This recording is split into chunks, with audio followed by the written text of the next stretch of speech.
Dans le souci de renforcer les capacités de bénéficiaires de projets financés par son institution, la Banque mondiale organise un atelier de formation en politique et procédures de sauvegarde environnementale et sociale à l'endroit de son portefeuille projet en RDC du 27 au 29 octobre à Romeo Golf. Cet atelier se nourrit de l'intérêt de voir préserver la biodiversité, éviter et compenser les impacts environnementaux et sociaux de projets financés par la Banque mondiale. Nous osons espérer qu'à l'issue de cet atelier, il y aura une revue de toutes les mesures de sauvegarde environnementale et sociale.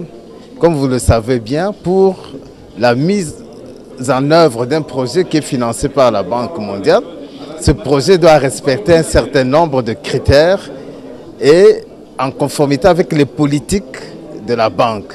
Voilà pourquoi nous sommes ici, pour nous raffermir de plus en plus et avoir à cœur cette importance que revêt la prise en compte des mesures de sauvegarde environnementale et sociale dans la mise en œuvre des projets. Ossine Chalal, responsable en charge de la protection environnementale à la Banque mondiale, précise ici les visées de ces assises. Les gens avaient besoin d'être rassurés qu'ils sont bien en train d'adopter les bonnes démarches, les bonnes approches.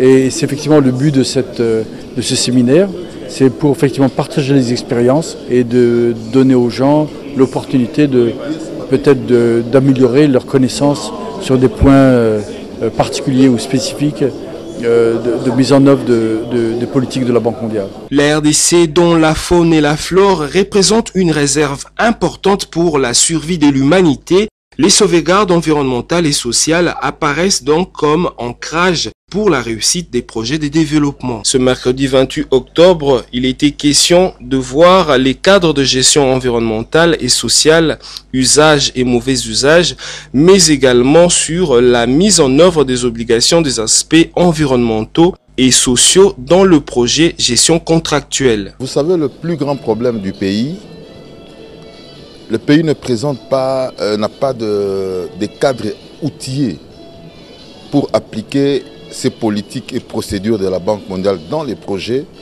qui sont mis en œuvre donc, au niveau du pays. Ça, c'est une opportunité vraiment assez louable qui permet justement au pays d'avoir des cadres assez outillés qui peuvent répondre à toutes les exigences de la Banque mondiale par rapport aux politiques de sauvegarde environnementale et sociale. Les clauses environnementales constituent des éléments critiques dans la mise en œuvre des projets et surtout que pour le cas des projets comme le nôtre, ce sont des projets typés de catégorie A, donc des projets qui ont quand même un certain niveau de risque sur le plan environnemental et autres aspects. Donc c'est très important d'avoir des réunions de renforcement des capacités et surtout d'amélioration des compréhensions aussi. L'objectif de l'atelier, c'est de renforcer les capacités donc, des unités de mise en œuvre de projets, des entreprises qui exécutent les travaux donc, de ces projets, mais également les missions de contrôle sur ces politiques, sur les instruments de sauvegarde qui découlent donc, de ces politiques, afin donc d'inscrire les projets dans le sérail du développement durable et de favoriser également le développement des communautés. Un élément essentiel à retenir de cette séance de travail, les non-respects de sauvegarde environnementale et sociale peuvent entraîner la suspension du financement du portefeuille pays.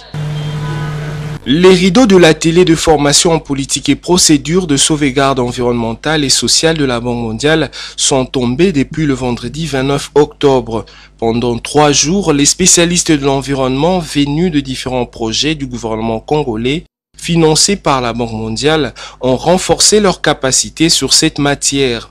Épine dorsale du développement durable, ces partages d'expériences et appropriations de bonnes pratiques ont été enrichissants. Nous nous occupons du programme national de désarmement, de mobilisation et réinsertion. Et c'est vrai que nous avons des impacts qui ne sont pas aussi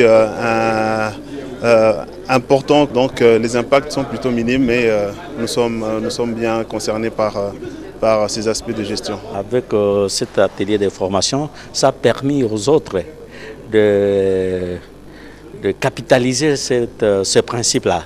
parce que les uns pensaient que la question autochtone, tout simplement, comme nous faisons beaucoup de bruit en République démocratique du Congo, à ce qui concerne le projet de loi, que ça concerne uniquement en RDC.